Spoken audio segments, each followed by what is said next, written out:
Girl, it's so early for us because we're on West Coast and we always do our interviews on East Coast. Wait, but where's Cody? Is he there?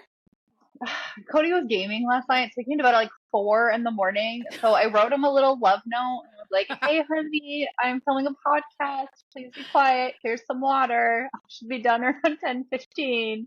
So just hoping, like, otherwise he'd walk out here and just, get his water. And I didn't want to scare whatever author we're talking to. Like, it'd be terrible. They'd be freaked out. Cody's like, hey, I'm here. It's Cody's Corner. Like, you finally get Cody's corner, like he's ready to go. Glass of water in here. It'd be good.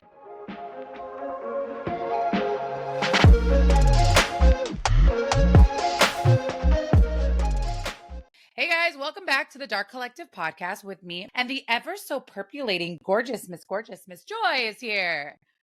Hello. So Joy and I, like, it's so funny because like every time we talk, we're always talking about the most random stuff, right? Like we're always like, oh, what do you, because I always feel like every time I talk to Joy, she's gonna be like, I made another costume because I Not wrong.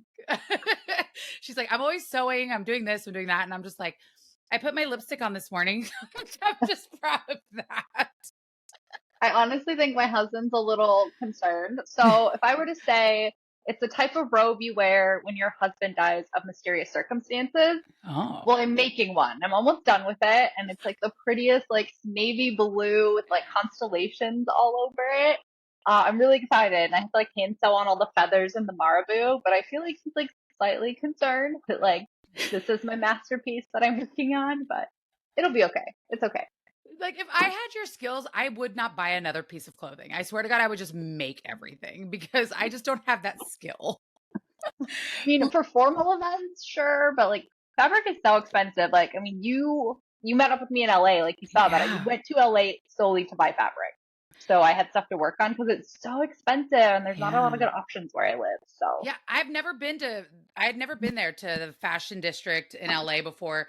It was it wasn't only just a culture shock, but it was just we walked into that freaking rhinestone store and it was like rainbows and sparkles burst above my head where I was just like, it's all rhinestones and it's all corsets with rhinestones. Like I was so stoked. I was like, fabric what? Sparkly things.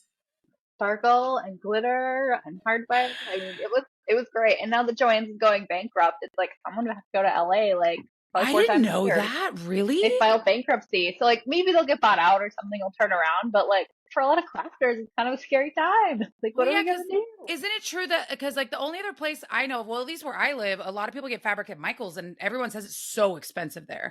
It's expensive and it's a very small selection. Uh-huh. Some Walmarts carry fabric and it's really like very inexpensive, but quality Mm. again is like hit and miss. And then Yeah. there's a lot of like quilting fabric, but for like garment makers, like you don't want to wear quilting fabric. Yeah. Like No. that's Yeah. like not the vibe. It's like So literally, my name is Mima. You'd literally be wearing a Mima dress. right, like could make some real interesting stuff there.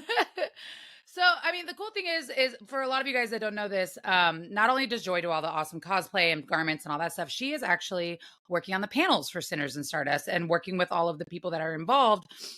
So we have dropped, by the time this episode drops, we will have a lot more announced, most likely, but we've already announced, I believe, 3 panels.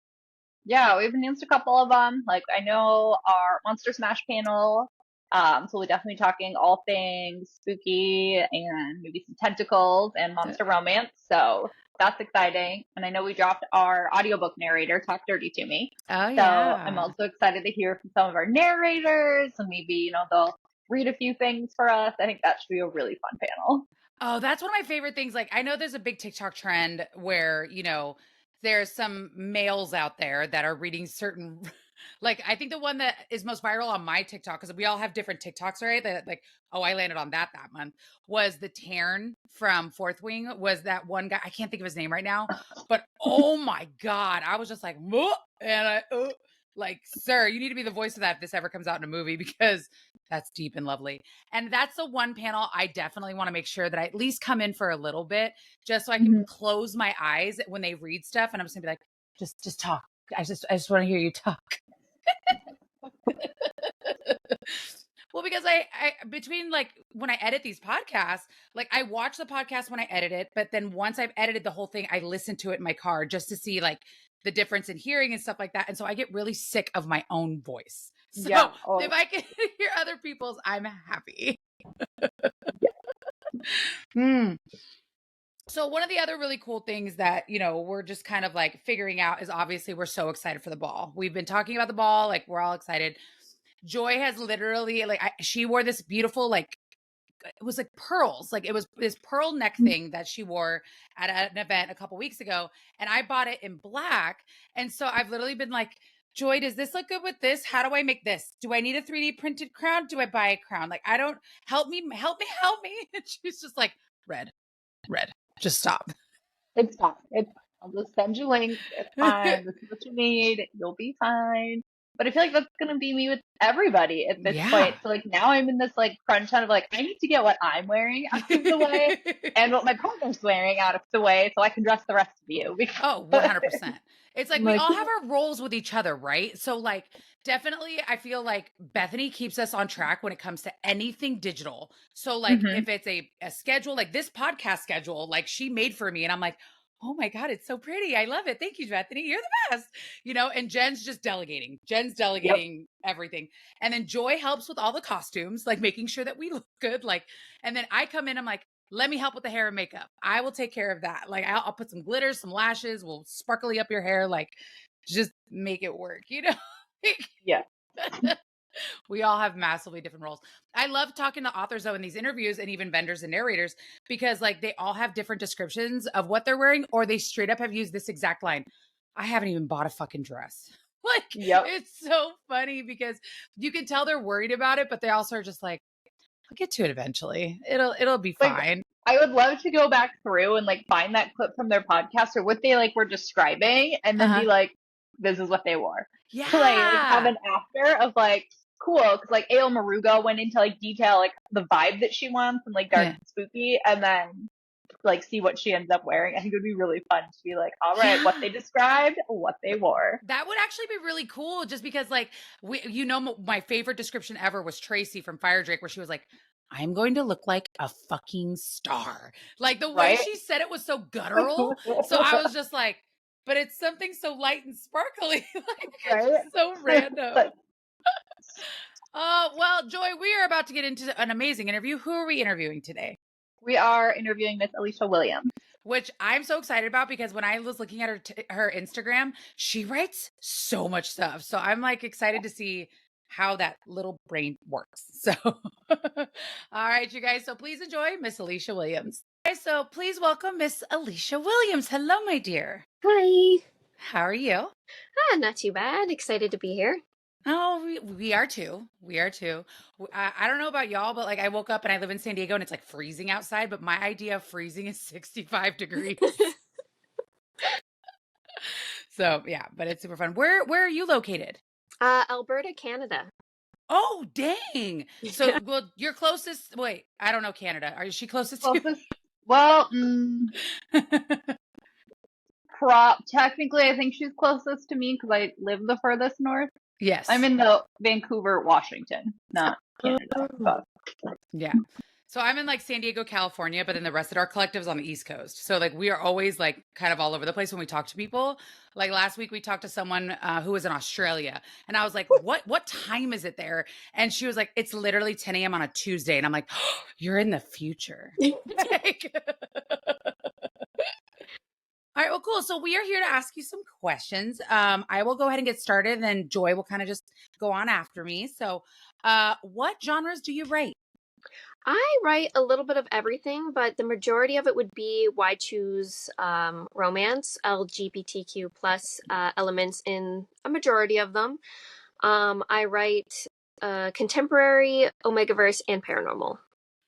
Wow.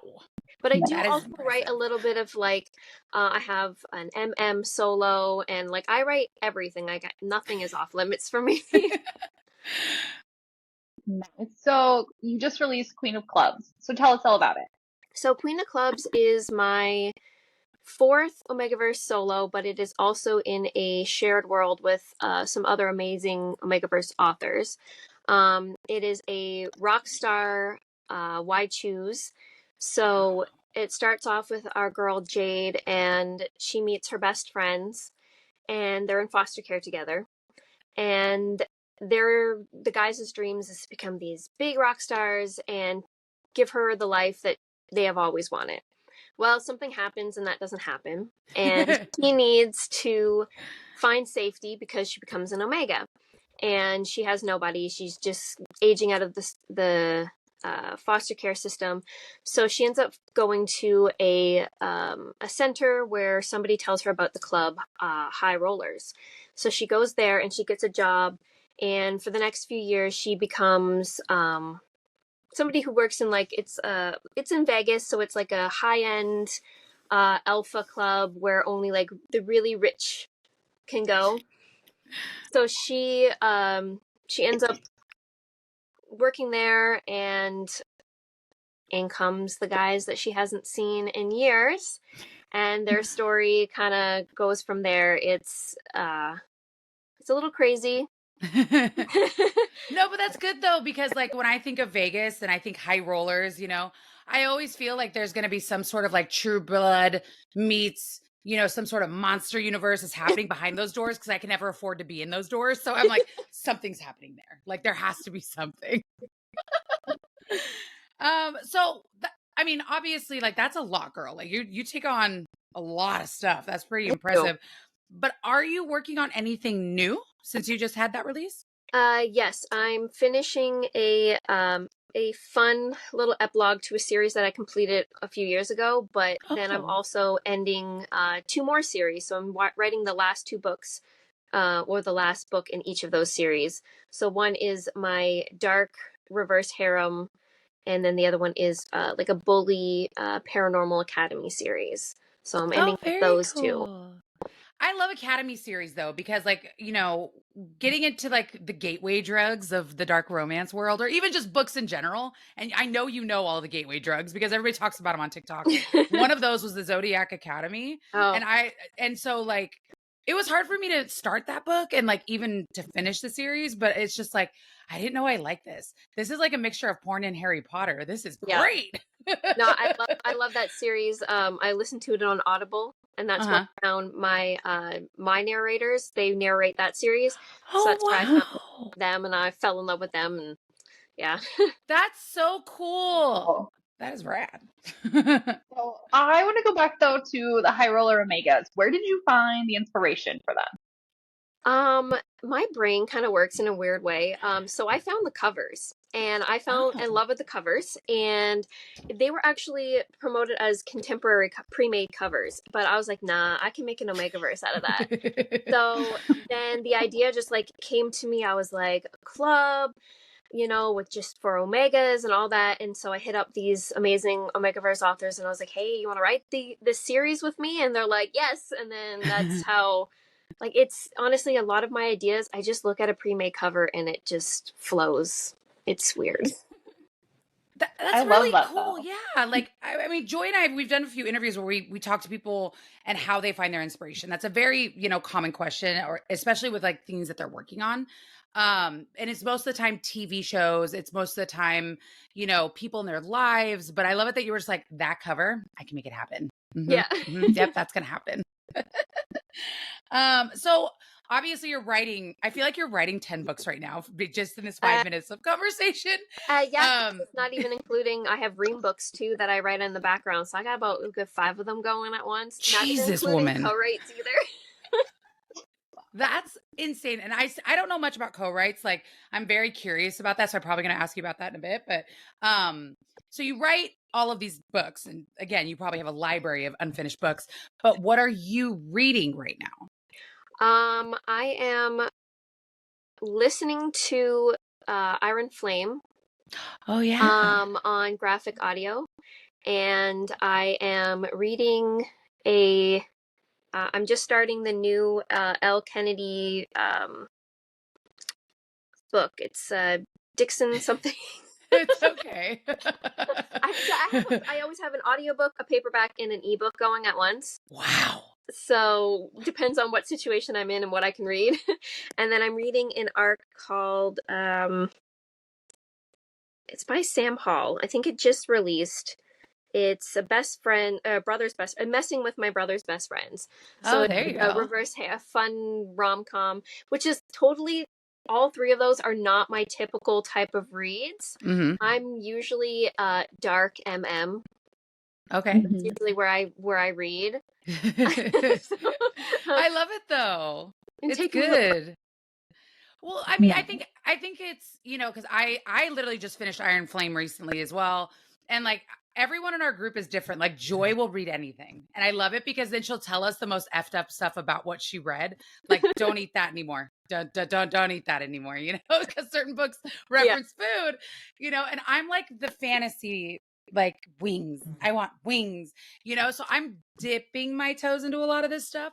But what I love though is how you have three different things going at once. I thought I was crazy with having an ebook and an audiobook, two totally different books, but you got me beat. So yeah.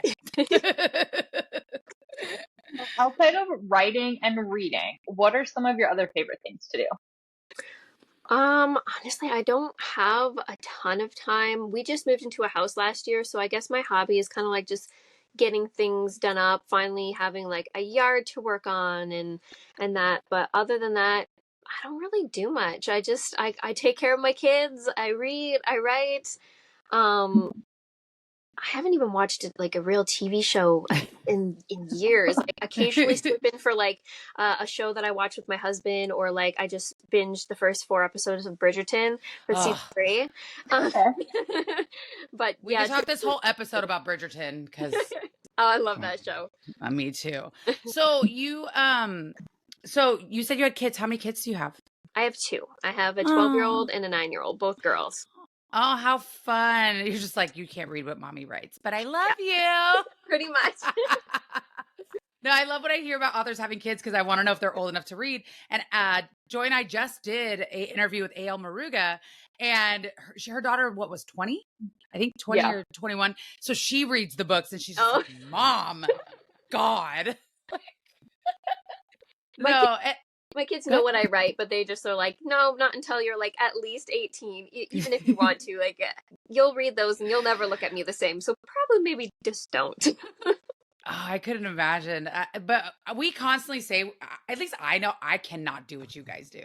Like, it is so impressive that you pour all your hopes, your dreams, your time into this thing. And you're like, I hope you like it. Like it's so impressive. And I'm completely in awe of authors because I couldn't do it. It's insane. So you have the paranormal, the Omegaverse, the reverse harems, all of this stuff. And so you've written umpteen thousand characters. Yeah. Do you have a favorite? I do. Her name is Queenie, and she is from my Blood Empire series. She is a crazy female serial killer. And she loves to unalive people through like song and dance. So she literally puts on music and choreographs her killing towards the song. And it's one of my favorite things that I wrote when I was writing that series. Like the readers, I put like a playlist in the front and being like, when you get to this part, listen to this song as you read it. And they were like, I will never listen to that book or that song the same. It's like, I love it. And I'm just like, I thought I'd add a little uniqueness into my dark romance. No, that's amazing. I've never heard that. So that's really cool that you like created a playlist to go with your book. Like that's impressive because you know what it immediately reminded me of? Because I'm a movie nerd. Like I love movies. Queen of the Damned was very satire, but one of my favorite movies. And that soundtrack is so good. And the part in the movie where they're playing the violin on the beach and it's like very like mesmerizing, that's immediately where my mind went. Like if I could hear like a song like that during a part of the book where you're just like, oh yeah, what's happening, like that's so unique. I love that. That's so cool. Thanks. So do you prefer writing series or standalones?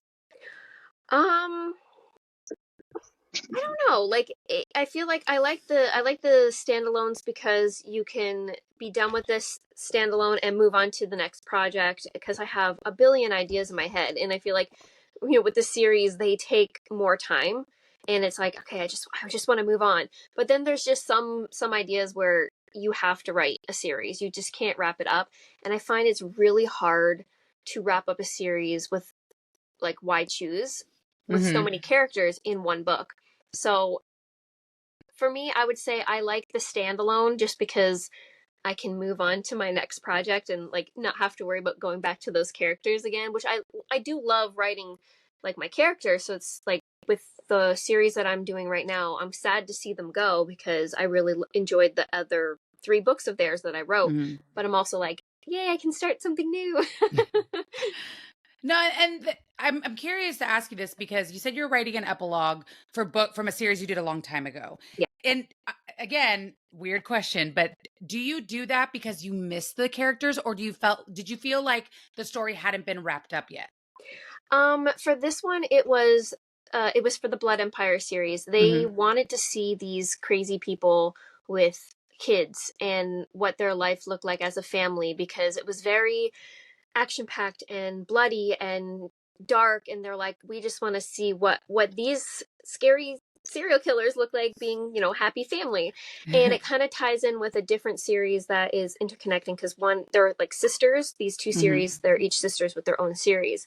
And so I kind of added her in there to see what her life is like because I ended her series, this one is called Emerald Lake Prep. I ended her series with her pregnant with her second kid. So I added her into this so you get to see her having her kid. Then you get to see these other set of characters having their kids. And so it was supposed to be just like a few extra chapters. I'm 30,000 words in, so. Jeez Louise, that's impressive. Well, and I always like to ask that question just because, every author I've found, they plot differently and how they write. And like some people, like I do the whole plot, then I add the dark. Other people are like, I do all the dark with no plotting and then add it in later. But if I end the story, I'll write another series. So it's like, it's really interesting because like some of these characters are, your favorites and you're like, I just want to keep writing them, but the story is already done, Well, I just always like to know that. It's just interesting to me. So your IG profile says that you write the Omegaverse, the paranormal, the light and dark romance. Do you have a favorite or like, do you prefer writing a certain genre? I like certain levels of darkness for certain genres that I write. So for Omegaverse, they're all super sweet, except for the one that I just wrote, which was kind of weird. It's like I've wrote some really dark stuff, but then I'm getting into this Omegaverse. I'm like, I don't know how to be dark with this genre. Like I can write dark, but like not in this genre. So it was a little interesting to find my way while writing this one. And it's not even dark, okay? It's not even dark. It just has some dark elements. But even then, I'm like, am I pushing it? Is my readers going to be mad because they're used to like this light version of Omegaverse? But they loved it so far. But like, so with contemporary, I prefer to write darker. I'm leaning more towards like, crew serial killers, men in masks. That is what I had the most fun with of all my contemporary.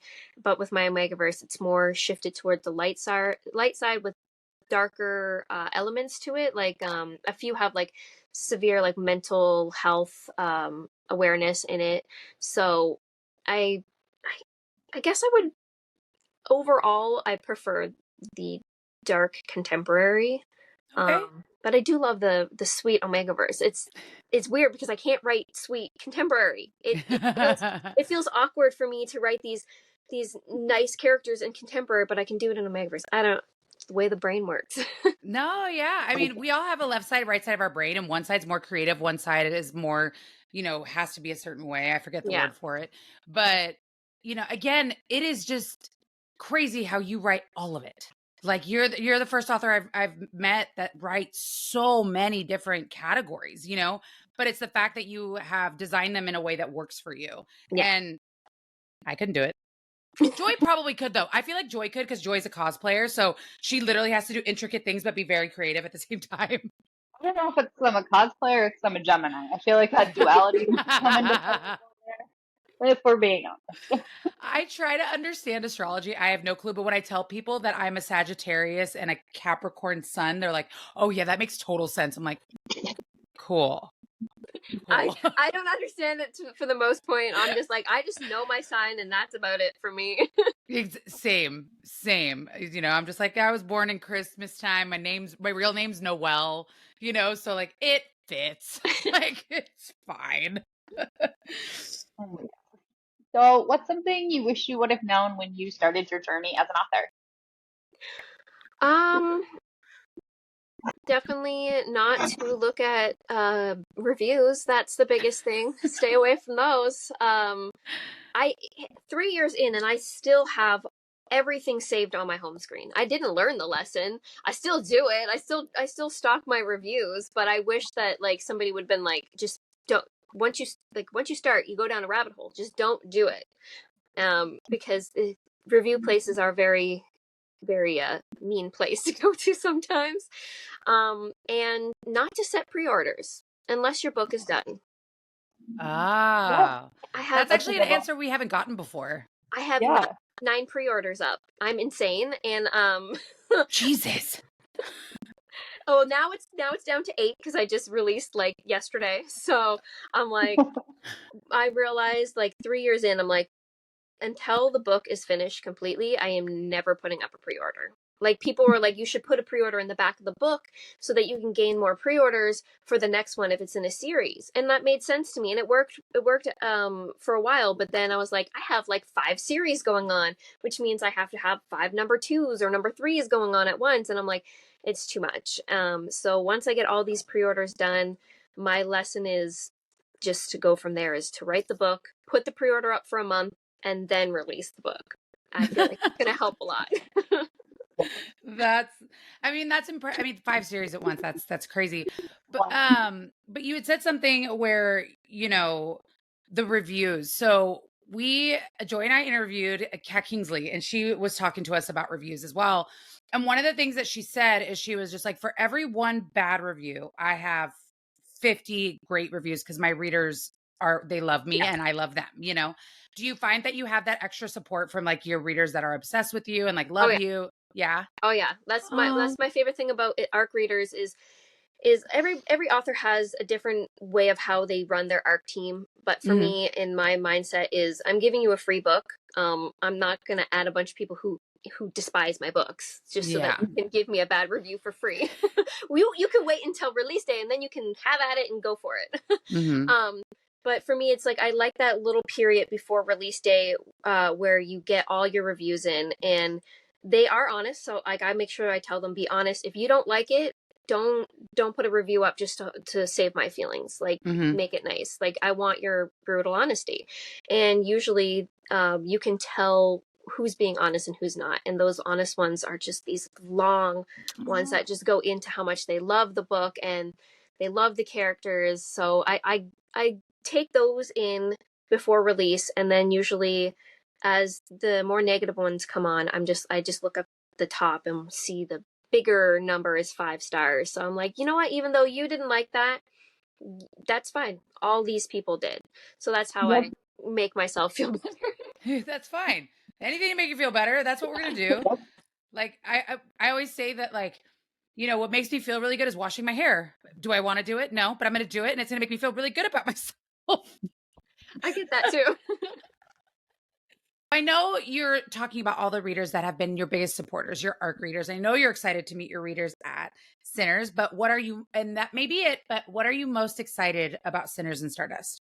I just like the whole dark romance vibe. Like, I'm excited to dress up and just have fun and no judgment of what I like to read and just be around other people who read the same things. And like, as amazing as all the other signings I've been to, like, this one I'm most excited for because of just the vibe of it. Yeah. I'm excited for that. I mean, I think Joy can attest to this because she's been to a lot more conventions than I have. I mean, Joy, how many book conventions have you been to in 3 years? I mean, it's a lot. It's a lot. And I've only ever been to 2. So for me, this was very new to me. And so when Jenn created this and came up with this idea, I didn't realize that no one else has done a dark romance book convention. Like, I didn't realize that that wasn't a thing. Like, I thought there was a bazillion of them, you know? Yeah. And so many people, and Jenn said it perfectly in our last interview. She said, it is a safe place to say, talk, see, read, and love something that's so taboo, but Mhm. you're in a safe place. And I was like, that's a great way of thinking of it. No, I Yep. love it. Having a bunch of like-minded readers together. Like, Mhm. I mean, big generic reader events are fun because you get a little bit of everything from everyone. But that's what I'm most excited about for Sinners. It's just so many people that love the dark, Yeah. love the Yeah. really spicy, all getting to be together and just knowing that it's a safe place. So it's like going in, we have so many like little introverts that are coming alone and they're so worried. But it's like instantly like you have something in common with every person in this room. So it's like instant way to like make a new friend. And I'm really excited to see like all the friendships that'll form out of it. Yeah. That's kind of like me. Like, I think I made a post a while back because at first I wasn't going with anybody. Now I have an awesome reader friend who's going to be like my PA. She kind of travels with me to these Aw. signings. But I was like, I don't know anybody. I'm like, I don't want to be alone. I want to enjoy. And then I had all these amazing, people comment being like, you can come hang out with us. And because I may talk a lot. And when you get to know me, I may seem like I'm like this out there, outgoing person, but I'm like really shy into myself from the most part. So it's like these signings have also brought me out my personality a little bit too. Good. So it's nice to go there and meet people who like the same things that you do. Of course. Is there any authors that you've made like online friends with that you get to meet for the first time or any of that stuff? At Sinners, I don't think at Sinners, but I have met some awesome author friends at past signings. Oh, cool. Yeah. And that's, again, we hear other reasons why people are excited. And I think it's really funny. We're like, I've been talking to her online for 3 years and I finally get to meet her. And I'm just like, Yeah. oh, that's so cool. And we've gone to Boston a few times and it's just, we're all really excited because we got to figure out the layout, no spoilers. We haven't released that yet, but one of the coolest things that I think is going to be awesome to see is the author meet and mingle because you guys will be in a room. And that's just the best part. And I talk about it almost every interview. People who listen are like, oh, Reddit's already said this 8 times. But it's more along the lines, I just want to be a wallflower and watch all the authors, like people who all do the same thing. They all write something dark. That's why they're there and just get to know each other. And I just think that's so awesome. I do hope that I leave with some author friends because Yeah. like, Oh, you will. there was no at the other signings there wasn't really any like much of an opportunity to mingle. It was kind of like you did like a panel or something and you're listening to other people talk and then you go and you do your signing. So Yeah. there wasn't really any time to interact with anybody to really get to know anyone. So that's what I'm excited for that too. Yeah. And again, it's going to be really cool. I can't wait to see what everyone's wearing because I know everyone's going to wear something different. Like, and I also know there's going to be a lot of black, which is great. Yeah. It's going to be a sea of black. My cousin and I, like with prom season ending, all these dresses are going to go on sale. So Yeah. me and my cousin, we're going to go into the city and I'm just going to have like this day where I just try on a bunch of dresses. Literally, like Fashion Nova had their 50% off sale this past weekend. And I swear to God, I bought like 5 dresses that I definitely didn't need just to have them because I'm going to be going to all these events. I'm like, why not? They're so cheap. All right, Miss Alisha Williams. Well, thank you so much for coming here. I know on behalf of myself, I absolutely love this. You're adorable. I love it. It was so great to meet you, and I can't wait to see you in Boston. So, Alisha, tell us how we find you on socials. Well, thank you for having me. Both of my socials for Instagram and TikTok are both Alisha Williams author. Keep it simple so you can find me everywhere. I have a reader group on Facebook called Naughty Queens Alisha Williams Reader Group, and that's pretty much where you can find me. Well, make sure you also check out Miss Alisha Williams on all of her socials, as well as Sinners and Stardust 2024, August 16th through 18th. And make sure you guys check out the Dark Collective podcast every Monday, 9 a.m. Pacific and 12 p.m. Eastern. Thanks again, guys. Bye.